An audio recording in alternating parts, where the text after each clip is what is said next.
সম্মানিত উপস্থিতি, আল্লাহ পাক রব্বুল আলামিন দুনিয়ার ভিতরে মানুষ অর্থাৎ আদম সন্তানগুলোকে পাঠিয়ে দিয়েছেন একটা উদ্দেশ্য, সেটি হলো ওয়ামা খলাকতুল জিন্না ওয়াল ইনসা ইল্লা লিয়াবুদুন। আল্লাহ পাক তামাম বিশ্বের মানুষগুলোর উদ্দেশ্য করে বলছেন, হে দুনিয়াবাসী, হে আমার বান্দারা, আমার হাবিবের উম্মতেরা, আমার হাবিবের মাধ্যমে কোরআনুল কারীমের মধ্যে তোমাদের জন্য একটি ঘোষণা। সেটি কি? যে তোমাদেরকে দুনিয়াতে পাঠানো হয়েছে একটা মাত্র উদ্দেশ্য দিয়ে, একটা মিশন ভিশন দিয়ে। সেটি কি? যে একমাত্র আমি আল্লাহ পাক, আমি রবের, আমি পালনকর্তার, আমি রিজিক দাতার, আমি স্রষ্টার, শুধুমাত্র কেবলমাত্র একমাত্র ইবাদত বন্দিগি করার জন্য। জোরে বলি সুবহানাল্লাহ। কোনো মানুষের জন্য না, কোনো নেতার জন্য না, কোনো প্রেসিডেন্ট, মেম্বার, চেয়ারম্যান, যত ধরনের পাওয়ারফুল লোক আছে তাদের গোলামি করার জন্য। কার গোলামি? সবাই একটু বলি, কার গোলামি? আল্লাহর গোলামি করার জন্য। এজন্যই তো আমরা যখন আজানে বলি আশহাদু আল্লা ইলাহা ইল্লাল্লাহ, নামাজের ভিতরে তাশাহুদেও বলি আশহাদু আল্লা ইলাহা ইল্লাল্লাহ। প্রত্যেকটা জায়গায় আমরা সাক্ষ্য দেই একজন যিনি ইলাহ আছেন, উনি ছাড়া আর কোনো ইলাহ নাই। তিনি কে?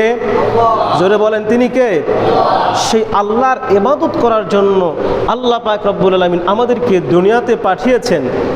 এই দুনিয়াতে আসার পরে ইবাদত তো অনেক ধরনের আছে না? শুধু কি নামাজ পড়াই ইবাদত? কথা বলেন, শুধু নামাজ পড়াই কি ইবাদত? শুধু রোজা রাখা ইবাদত? শুধু হজ? শুধু যাকাত?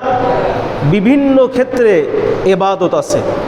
সোজা কথা, ইবাদতের সংজ্ঞা যদি আমরা যদি স্বাভাবিকভাবে এবং আমাদের বুঝার খাতিরে যদি আমরা ইবাদতের একটা ডেফিনেশন দেই, অথবা ইবাদত কাকে বলে এটা যদি আমরা বোঝানোর জন্য বলি, তাহলে আপনি বিসমিল্লাহির রহমানির রহিম বলে শরীয়তে যেটা জায়েজ এই কাজটা, এমনকি আপনি সকালবেলা ফজরের পর থেকে নিয়ে সারা দিন জমিনে কাজ করবেন, যেমন এখন জমিনে কাজ করার একটা সময়, এই যে আপনি সকালবেলা ফজরের নামাজ শেষ করে কাজের ভিতরে নিয়োজিত হয়ে গেলেন, বিসমিল্লাহির রহমানির রহিম বলে আপনি যখন আমরা ধান কাটি বা যে কাজটাই করি না কেন, এক কোদাল মাটি কাটলাম, হ্যাঁ, বা এক জায়গায় একটা কাজ করলাম, যে কোনো সামান্য পরিমাণে কাজ হোক না কেন, যখন আপনি আল্লাহর নাম নিয়ে শুরু করলেন, যতক্ষণ পর্যন্ত আপনি কাজ করবেন ওই কাজটা আপনার জন্য ইবাদত। বলেন সুবহানাল্লাহ।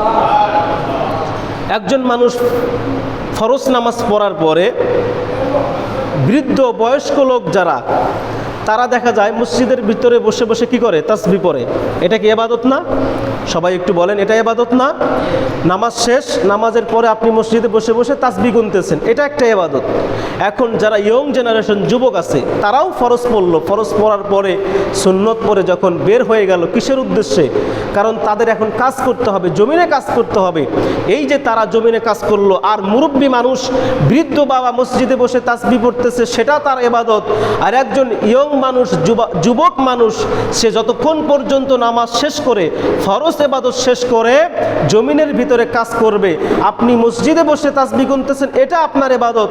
আর সে ব্যক্তি জমিনে কাজ করতেছে, এটাও একটা ইবাদত। বলেন সুবহানাল্লাহ। এজন্য রিজিক অন্বেষণের জন্য আমাদেরকে আল্লাহ পাক বলছেন যে তোমরা নামাজ পড়ার পরে জমিনে ছিটিয়ে পড়ো, জমিনে যাও, অর্থাৎ পৃথিবী ঘুরো, আর যাই করো না কেন তোমরা সেখানে রিজিক অন্বেষণ করো। সুবহানাল্লাহ। এই যে যতক্ষণ আপনি রিজিক অন্বেষণ করবেন আপনার পরিবারের জন্য, আপনার সন্তানের জন্য, আপনার স্ত্রীর জন্য, এই কাজটাও আপনার জন্য আল্লাহ পাক ইবাদত হিসাবে লিখে দিবেন। সুবহানাল্লাহ। আমরা মনে করি শুধু নামাজ পড়া ইবাদত, আমরা মনে করি শুধু হজ করা ইবাদত, জাকাত আদায় করা ইবাদত না, প্রত্যেকটা কাজই ইবাদত হবে যদি সেই কাজটা আপনার উদ্দেশ্য থাকে একমাত্র আল্লাহর জন্য। যদি সেই কাজের ভিতরে নিয়ত থাকে আল্লাহকে খুশি করার জন্য, তাহলে প্রত্যেকটা কাজই আপনার আমার আমল নামায় ইবাদত হিসেবে সওয়াব লিখে দিবে। সুবহানাল্লাহ। তো এইরকমভাবে ইবাদত অনেক ধরনের আছে। এর ভিতরে আমরা জানি ইবাদত ফরজ ইবাদত। নামাজ কি ফরজ না? সবাই বলেন, নামাজ ফরজ না ওয়াজিব? ফরজ। হজ ফরজ, জাকাত ফরজ, রোজা ফরজ। নামাজটা কি শুধু গরিবের জন্য না ধনীদের জন্য? ধনী গরিব, রাজা বাদশাহ, ফকির মিসকিন সবার জন্য দৈনিক 5 ওয়াক্ত নামাজ ফরজ করেছেন কে? আল্লাহ। এরপরে রোজা, রোজা শুধু সারা জীবনের জন্য না, অর্থাৎ প্রত্যেক বছরে 1 মাসের জন্য রোজা ফরজ। এরপরে আসেন জাকাত, জাকাত কিন্তু সবার জন্য না। যার অর্থ সম্পদ আছে, যিনি নিসাবে মালিক হয়েছে, তার জন্য জাকাত ফরজ। হজ, এটা কার জন্য? যার সামর্থ্য আছে সে কি করবে? হজ করবে। তাহলে একটু খেয়াল করেন, নামাজ ফরজ কার জন্য? সবাই বলেন, কার জন্য? সবার জন্য। রোজা ফরজ কখন? বছরে 1 মাসের জন্য। এরপরে আসেন হজ, হজ কার জন্য? অর্থাৎ যার সামর্থ্য আছে সেই হজ করবে, গরিবের জন্য হজ না। জাকাত কার জন্য? যার সামর্থ্য আছে সে জাকাত দিবে। এই যে 4টা ইবাদত, এইটা যেমন ফরজ, আমাদের আরেকটা ইবাদত আছে, এটা হলো পর্দা। এটা কি? সবাই কথা বলে না, এটা কি?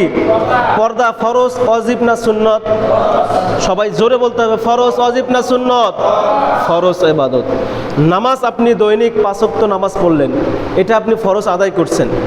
রোজা বছরে 1 মাস আদায় করছেন, এটা ফরজ আদায় করছেন। যার উপরে হজ ফরজ, সে জীবনে একবার হজ আদায় করছে, ফরজ আদায় হয়ে গেছে। জীবনে একবার আদায় করলে কি হজ হয়ে যাবে যার সামর্থ্য আছে। জাকাত প্রত্যেক বছর সামর্থ্য থাকলে, মালিকে নিসাব হলে তাকে আদায় করতে হবে, আপনি আদায় করেছেন, আদায় হয়ে গেছে। ঠিক এগুলো যেমনিভাবে ফরজ, এগুলো তরক করলে, এগুলো বাদ দিলে আল্লাহ যেমন আপনার আমার জীবনে, আপনার আমার আমল নামায় আযাবের ব্যবস্থা করে রেখেছেন। মারা যাওয়ার সাথে সাথে আমাদের জন্য একটা ঠিকানা, স্থায়ী ঠিকানা রেখেছেন জাহান্নাম। অর্থাৎ নামাজ না পড়ার কারণে আপনাকে আমাকে কিছু সময় অথবা নির্দিষ্ট কিছু টাইম আপনাকে আমাকে জাহান্নামের আগুন ভোগ করতে হবে, শাস্তি ভোগ করতে হবে, পানিশমেন্ট পেতে হবে। ঠিক এভাবেই, একইভাবে, সেমভাবেই আপনার আমার জন্য বা আমাদের পরিবারের জন্য, আমাদের ফ্যামিলির জন্য আল্লাহ পাক রব্বুল আলামিন একটা বিধান দিয়েছেন, সেটা হলো পর্দা। এটা কি? ফরজ বিধান। অর্থাৎ এটাও যদি আপনি পালন না করেন, আমল না করেন, তাহলে আপনার আমার আমল নামায়ও ওই যে একটা ফরজ ছেড়ে দিলাম, আর এই ফরজ ছেড়ে দেওয়ার কারণে আল্লাহ পাকের আদালতে আমাদের কাঠগড়ায় দাঁড়াতে হবে। বুঝাতে পারলাম? কথাটা কি বুঝাইতে পারছি? তাহলে আজকের আলোচনার বিষয় কি? আমাদের আজকের আলোচনার বিষয় হলো পর্দা ফরজ এবং কতটুকু পর্দা করতে হবে। কারণ এখন কিন্তু বিভিন্ন ধরনের ফিতনা বের হয়েছে। কেউ বলে যে পর্দা করতে হবে শুধুমাত্র আপনার গাটা ঢেকে রাখলেই হবে। কি করবে? শুধু গা ঢেকে রাখলে পর্দা শেষ। মুখ খোলা রাখতে পারবে, হাত খোলা রাখতে পারবে, পা খোলা রাখতে পারবে। এই যে একটা বিভিন্ন ধরনের ফিতনা সৃষ্টি হয়েছে। তো আমরা আজকে কোরআন এবং হাদিস থেকে, কোরআন হাদিস যা বলছে এগুলোর বাহিরে যদি কেউ বলে আমরা সেটা মানবো না কোরআন হাদিসের কথা, তাহলে কোরআন হাদিসে যা বলবে, যদি আল্লাহ তিনি নিজেই বলে থাকেন যে একজন মহিলা বা একজন নারীকে পর্দা করতে হবে, মাথা থেকে পায়ের তালু পর্যন্ত কোনো অংশ দেখা যাবে না, এটা যদি আল্লাহ বলে আমাদের মানতে অসুবিধা আছে? এখন কোন হুজুর কি বলল, কোন আলেম কি বলল, কোন মানুষ কি বলল, এটা দেখবো না কোরআনের কথা দেখবো? আল্লাহর কথা আমরা মানবো, রাসূলের কথা মানবো, এবং আল্লাহর কোরআনের ব্যাখ্যা যে সমস্ত সাহাবায়ে কেরাম করেছেন ওনাদের কথা আমরা মানবো, যে ওনারা কি বলেছেন, কি বুঝাতে চেয়েছেন, আমরা সেটাই আজকে ইনশাআল্লাহ জানবো। পর্দা কতটুকু ফরজ এবং কিভাবে আল্লাহ পাক বিধান দিলেন, আমরা পার্ট বাই পার্ট অর্থাৎ স্টেপ বাই স্টেপ আমরা আলোচনা করবো ইনশাআল্লাহুল আজিজ। 1 নম্বর সূরা আহজাবের 33 নম্বর আয়াতের ভিতরে আল্লাহ পাক বলছেন, ওয়াকরনা ফি বুয়ুতিকুন্না ওয়ালা তাবাররাজনা তাবাররুজাল জাহিলিয়াতিল উলা। আল্লাহ এই যে আয়াতের এই প্রথমাংশে তিনি তামাম পৃথিবীর মানুষদেরকে উদ্দেশ্য করে বলছেন। যদিও আয়াতটা ওই সময় নাজিল হয়েছে, কিন্তু হুকুম এখনও আছে না, এখনও বলবৎ আছে। কিয়ামত পর্যন্ত কোরআনের হুকুমগুলো বলবৎ থাকবে, অর্থাৎ যে বিধান যতটুকু যেভাবে আছে ওইভাবেই থাকবে। কারণ কোরআনের ভিতরে একটা নুক্তা, একটা হরফ, একটা জের জবরের পরিবর্তন করার সাহস, দুঃসাহস পৃথিবীর কোনো মানুষের নাই। অন্যান্য যে আসমানি কিতাবগুলো ছিল, যেমন তাওরাত, জাবুর, ইনজিল, এগুলোর ভিতরে ওই সময় তাদের উম্মতেরা ভুল ঢুকাইছে, নিজেদের কিছু কথা ঢুকাইছে। কিন্তু কোরআন এমন একটি কিতাব, যেই কোরআন, যেই কিতাবের ভিতরে ভুল ধরার কোনো সুযোগ নাই, যেই কিতাবের ভিতরে নিজের মন গড়া কোনো কথা ঢুকানোর কোনো সুযোগ নাই। কেননা এই কোরআনের হেফাজতের জিম্মাদারকে, জোরে বলেন, হেফাজতের জিম্মাদারকে আল্লাহ নিজেই জিম্মাদার হয়েছেন। এজন্য এই কোরআনের কোনো ভুল কেউ ধরতে পারবে না, এবং কোরআনের ভিতরে কেউ ভুল ঢুকাতেও পারবে না। এমনকি একটা জের, একটা জবর, একটা নুক্তা কেউ কোরআন থেকে সরাতেও পারবে না। তাহলে যে কথা বলছিলাম, আল্লাহ পাক বললেন ওয়াকরনা ফি বুয়ুতিকুন্না ওয়ালা তাবাররুজনা তাবাররুজাল জাহিলিয়াতিল উলা। আল্লাহ বললেন, রাসূল দোস্ত মুহাম্মদ সাল্লাল্লাহু আলাইহি ওয়াসাল্লাম, আপনি আপনার স্ত্রীদেরকে, আপনার বিবিদেরকে জানিয়ে দিন, এবং সেই সাথে তামাম পৃথিবীর মানুষদেরকে, নারীদেরকে জানিয়ে দিন, তারা যেন জাহিলি যুগের যেই সমস্ত নারী আছে, তারা যেইভাবে পদার্পণ করে, তারা যেইভাবে চলাফেরা করেন, তারা যেইভাবে রাস্তায় হাটে বাজারে চলে, আপনি আপনার স্ত্রীদেরকে বলুন তাদের সেই জাহিলি নারীদের মতো যেন তারা না চলে। বলেন সুবহানাল্লাহ। এখন এখানে একটা প্রশ্ন, জাহিলি যুগের নারীরা কিভাবে চলতো? প্রশ্ন জাগে না? আল্লাহ বলছেন জাহিলি যুগের নারীদের মতো তোমরা চলো না। এখন এই জাহিলি যুগের নারীরা কিভাবে চলতো? তো এখানে এই আয়াতের ব্যাখ্যা আসছে যে ওই সময় জাহিলি যুগের নারীরা এমন একটা পোশাক পরিধান করত, যেমন এখনকার মা বোনেরা যে পোশাক পরিধান করে, তাদের হয়তোবা সামনের সাইড অথবা পিছনের সাইড কিছু অংশ চেন লাগানো বা বোতাম লাগানো থাকে, ফাড়া থাকে, এই ধরনের তারা পোশাক পরিধান করে। কিন্তু জাহিলি যুগের নারী যারা ছিল, তারা পোশাক পরিধান করত, এমন একটা পোশাক পরতো যেটা সামনে পিছনে ফাড়া থাকতো না, ডানে বামে ফাড়া থাকতো। কোন দিকে? ডানে বামে, অর্থাৎ সামনের দিকে পিছনের দিক থেকে কাপড়টা ফেলে দিত, এবং ডান দিকে বাম দিকে এই দুই দিকে ফাড়া থাকতো, এবং টোটালি পুরোটাই ফাড়া থাকতো, পা পর্যন্ত, গলা থেকে নিয়ে পা পর্যন্ত ফাড়া থাকতো। এমনকি এই অবস্থায় তারা পুরুষদের সাথেও রাস্তাঘাটে হাঁটা চলা করতো। তো এইটাই আল্লাহ পাক বলছেন যে জাহিলি যুগের যেই সমস্ত নারী আছে তাদের মতো তোমরা চলাফেরা করো না। এরপরে আল্লাহ পাক বললেন ওয়া আকিমনাস সালাহ ওয়া আতিনাজ যাকাত ওয়া আতিউনাল্লাহ ওয়া রাসূলা। আল্লাহ বললেন আপনি মানুষদেরকে এবং নারীদেরকে জানিয়ে দিন তারা যেন সলাত অর্থাৎ নামাজ আদায় করে, ওয়া আতিনাজ যাকাত যাকাত আদায় করে, ওয়া আতিউনাল্লাহ ওয়া রাসূলা, এবং আমি আল্লাহ এবং আপনি রাসূলের যেন তারা আনুগত্য করে। তাহলে এই যে আল্লাহ পাক বললেন জাহিলি যুগের নারীদের মতো তোমরা বের হয়েও না, চলাফেরা করো না। এখন তাদের মতো যদি চলাফেরা না করি, এখন ভালোভাবে যে চলতে হবে সেটা কিভাবে, সেটা আমরা কিভাবে চলবো? অর্থাৎ আল্লাহ বুঝাইলেন তারা যেই পোশাক পরিধান করে চলছে তোমরা সেই পোশাক পরিধান করো না, তোমরা উত্তম পোশাক পরিধান করো, এমন শালীন পোশাক পরিধান করো যেই শালীন পোশাক পরিধান করে তোমরা যদি রাস্তায় বের হও, আল্লাহ পাক তোমাদেরকে চাচ্ছেন ইন্নামা ইউরিদুল্লাহু লিইউযহিবা আনকুমুর রিজসা আহলাল বাইতি ওয়া ইউতাহহিরাকুম তাতহীরা। আল্লাহ পাক তার রসুলকে বলছেন যে আমি আপনার আহলে বাইত, আপনার বিবিদেরকে, আপনার বাইতকে, আপনার পরিবারকে অপবিত্র থেকে পবিত্র করতে চাই। বলেন সুবহানাল্লাহ। তাহলে এই আয়াত থেকে আমরা বুঝলাম যে আল্লাহ পাক জাহিলি যুগের নারীদের মতো চলতে নিষেধ করেছেন, তাদের মতো পোশাক পরিধান করতে নিষেধ করেছেন। এখন কথা হলো, তাহলে কি নারীরা রাস্তায় বের হতে পারবে না? তাহলে কি তারা রাস্তাঘাটে বের হতে পারবে না? বের হতে পারবে, তবে তাদের মতো পোশাক না, শালীন পোশাক পরিধান করে রাস্তায় বের হওয়ার সুযোগ আছে।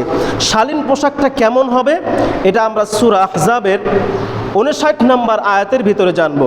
আল্লাহ পাক বলছেন, ইয়া আইয়ুহান নাবিয়্যু কুল লি আজওয়াজিকা ওয়া বানাতিকা ওয়া নিসাইল মুমিনিন ইউদনিনা আলাইহিন্না মিন জালাবিবিহিন্না। জোরে বলেন সুবহানাল্লাহ। আল্লাহ এখানে দেখেন সুন্দরভাবে শালীন পোশাক কেমন হবে সে কথাগুলো বলছেন।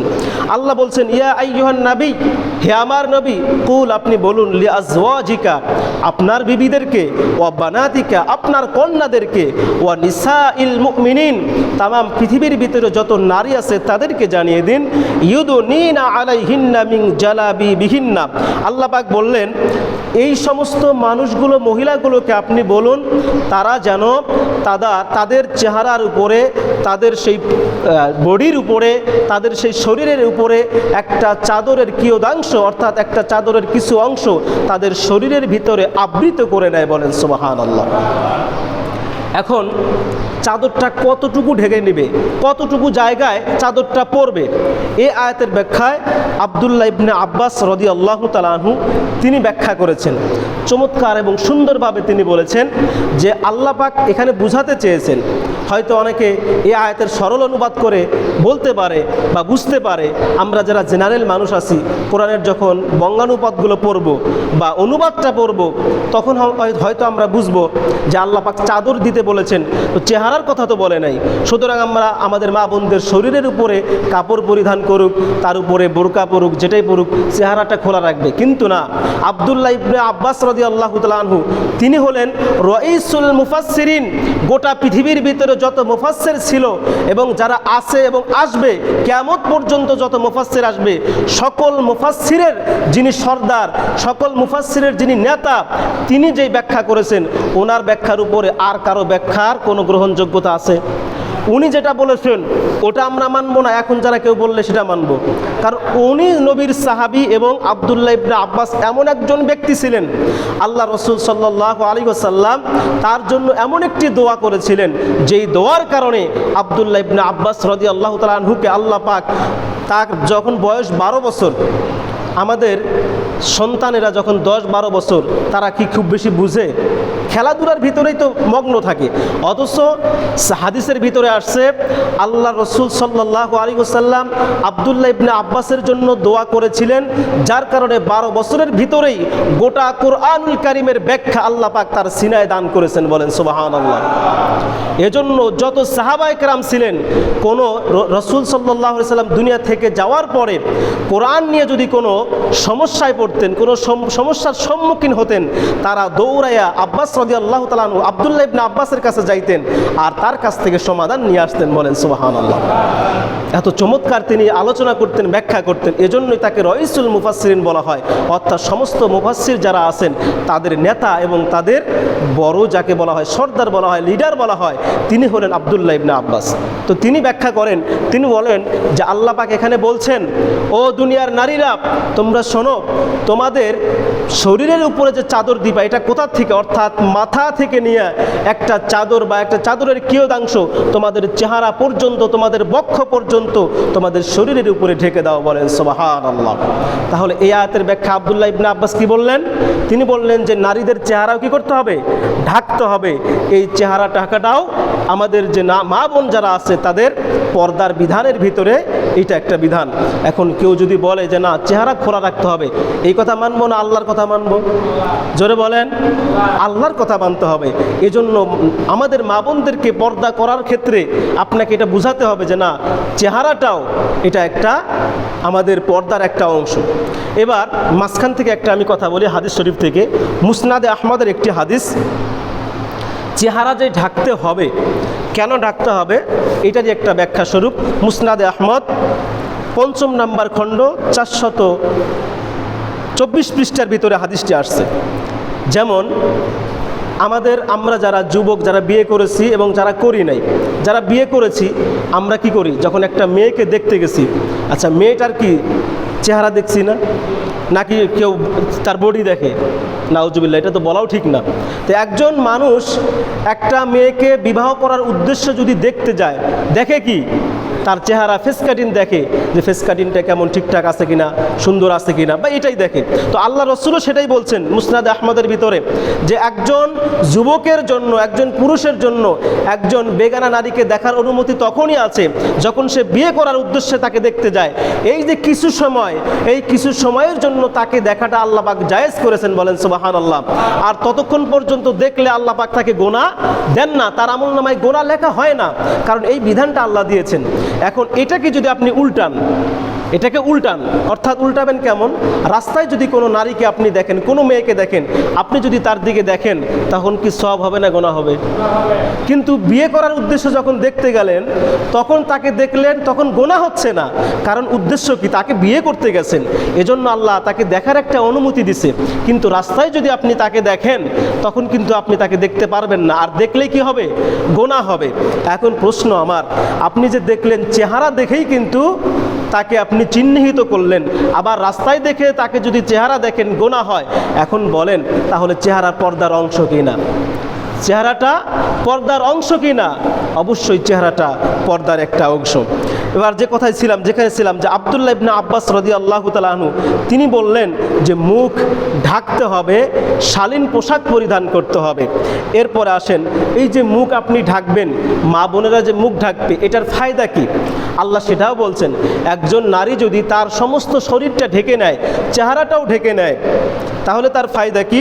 আল্লাহ পাক বলেন যালিকা আদনা আই ইউরাফনা ফালা ইউযাইনা ওয়া কানাল্লাহু গফুরুর রহিমা। একটু আওয়াজ করে বলেন সুবহানাল্লাহ।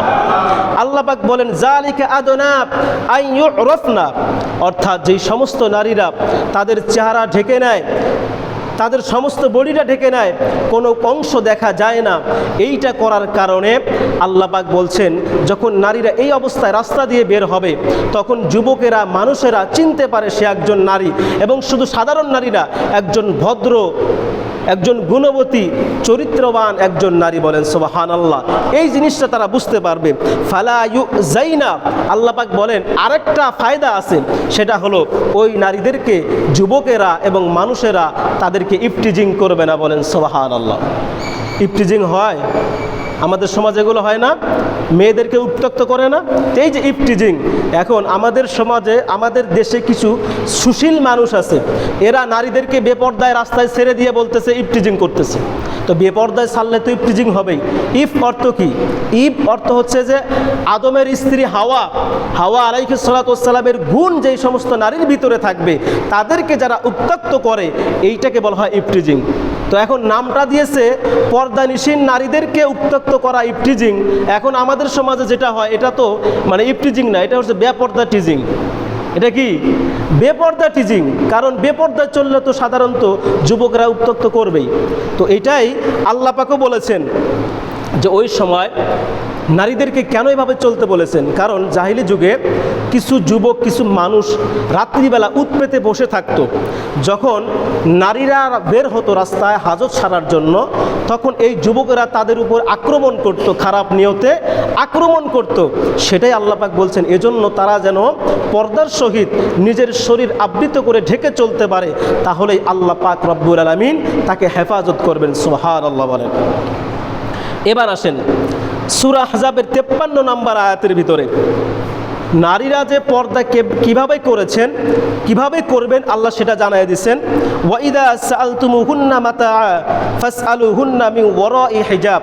সাহাবীদেরকে উদ্দেশ্য করে বললেন, বুখারী শরীফের একটা হাদিস আছে যে আল্লাহ রসুলের দরবারে যখন সাহাবীরা আসতেন, তো আল্লাহ রসুল সাহাবীদেরকে মাঝে মধ্যে কোনো প্রয়োজনে আম্মাজানদের ঘরে পাঠাতেন, আম্মাজানদের কাছে পাঠাতেন যে এই জিনিসটা নিয়ে আসো, অথবা এইটা দিয়ে আসো, বাজার সদাই দিয়ে আসো, এইভাবে তাদেরকে পাঠানো হতো। তো এখন তারা যে যাবেন, রসুলের স্ত্রী যারা, বিবি যারা, তাদের কাছে কিভাবে চাইবেন, সেই কথা আল্লাহ পাক বললেন যে ওয়াইদা সাআলতুমুহুন্না মাতাআ ফাসআলুহুন্না মিন ওয়ারাই হিজাব। আল্লাহ বললেন যে হ্যাঁ আমার রসুলের সাহাবীরা, তোমরা আমার নবীর বিবিদের কাছে যাও, ঘরে যাও, তাদের কাছে যাওয়ার পরে তোমরা এমনভাবে চাও যেন তারা পর্দার ওপারে থাকবে, আর তোমরা পর্দার বাহির থেকে তাদের কাছে চাও, বলেন সুবহানাল্লাহ। তাহলে এখানেও কি পর্দার কথা বলছেন না? এখন পর্দার কথা বললেন যে আড়ালে থাকবে মা বোনেরা, বাহির থেকে সাহাবীরা বা ঘরের ভিতরে যেখান থেকেই ডাকুক, কিন্তু পর্দার আড়ালে থাকবে। এখন পর্দার আড়ালে মানে কি? চেহারাটা বাহিরে? চেহারা বাহিরে না, চেহারাও পর্দার ভিতরে? চেহারাটাও কিন্তু পর্দার ভিতরে। তাহলে এই যে পর্দার বিধান, এই বিধানটা কার? সবাই বলেন, বিধান কার? আল্লাহর। নামাজ যেমন ফরজ, রোজা যেমন ফরজ, হজ যেমন ফরজ, যাকাত যেমন ফরজ, তেমনিভাবে পর্দাও আমাদের জন্য ফরজ, মা বোনদের জন্য ফরজ। সুতরাং আমাদের মা বোনদেরকে বুঝাতে হবে, আপনাকেই বুঝাতে হবে। এই যে চেহারাটা, আমাদের মা বোনদের চেহারাও একটা পর্দার বিধান। এখন বলতে গেলে অনেক কথা বলা লাগে। এখন আপনাদের কাছে আমার একটা চাওয়া বা জানার বিষয়, বলেন কাল কিয়ামতের ময়দানে আপনারা কি আমাকে দায়ী করতে চান? কথা বলে না। আমি আপনাদের ইমাম সাহেব না? কথা কয় না। আমি তো আপনাদের ইমাম সাহেব। ইমাম মানে কি? এলাকার নেতা বা একটা মহল্লার নেতা। এখন ছোট মানুষ নেতা নাই মানলেন, ইমাম হিসাবে তো অন্তত পক্ষে আপনাকে মানতে হবে। এখন আমি যদি সঠিক কথাগুলো না বলি, আপনাদের কাছে যদি সঠিক বিষয়টা না পৌঁছে দেই, কাল কিয়ামতের ময়দানে আপনারাই তো আগে দাঁড়ায় যাবেন। ওই দিন তো বেইমানি করবেন আমার সাথে। ওই দিন তো বলবেন যে হুজুর এগুলো বলে নাই, এইটা বলে নাই, সেইটা বলে নাই। তখন তো সেদিন বলবেন। সবচাইতে আশ্চর্য হয়ে যায়, বাড়িতে আপনার গোসলের জন্য ব্যবস্থা আছে, বাড়িতে আপনার টিউবওয়েল আছে, আপনার মোটর আছে, আপনি চাইলে বাড়িতে আপনি সেখানে গোসল করতে পারেন। এখন আপনি এমনভাবে আমাদের মা বোনেরা ঘাটে যায় গোসল করতেছে, এলাকার মানুষও থাকে, বাহিরের মানুষও এসে বসে থাকে। এখন আমাদের জায়গাটা ওই সবাই বলে মালদ্বীপ, এটাকে কি বলে? মালদ্বীপ বলে। সবাই আসে, বাতাস পায়, আরাম লাগে, ভালো লাগে, এখানে এসে বসে থাকে। এখন এর ভিতরেও আমি দেখি মা বোনেরা সেখানে যায় গোসল করে। আবার শুধু গোসলই না, গা ঘষা, ডলাডলি সবই ওখানে বসে বসে করে। আচ্ছা বলে এটা কি ভালো না খারাপ? এখন এগুলা বললে তো বলবে হুজুর ভালো না। মা বোনরাই আগে বলবে যে এই হুজুর খেয়ে দাও, এই হুজুর কি করো, এই এলাকার থেকে সরাও, কারণ হুজুর আমাদের বিরুদ্ধে বলতেছে। আসলে কথাগুলো খারাপ না ভালো? ভালোর জন্যই বলা হচ্ছে। কারণ আপনার পর্দাটা, চেহারাটা ঢেকে রাখাও পর্দা। আপনি যখন ওখানে গোসল করতে গেলেন, গোসল করতে যাওয়ার কারণে আপনার শরীরের ভিতরে কাপড়টা লেপটে চেপটে যাওয়ার কারণে আপনার শরীরের অঙ্গ প্রত্যঙ্গ অন্য যুবকরা দেখছে, অন্য মানুষেরা দেখতেছে। যেই শরীর দেখার কথা আপনার স্বামীর, আপনার স্বামীর অনুমতি, অথচ সেইটা দেখতেছে কে? কথা কয় না। কে দেখে? অন্য পুরুষ দেখতেছে। তো এটা ভালো না খারাপ? গোনা হয় কি হয় না? এই সতর্কতা আমাদেরকে অবলম্বন করতে হবে যতটুকু পারেন। এখন অনেকে বলবে হুজুর আমরা গ্রামগঞ্জের মানুষ, কাম কাজ করে খাই, আমাদের তো বাইরে যাইতেই হয়। যান, সমস্যা নাই, কিন্তু যতটুকু না করলেই না, আপনি ততটুকু নিজেকে কন্ট্রোল করেন না।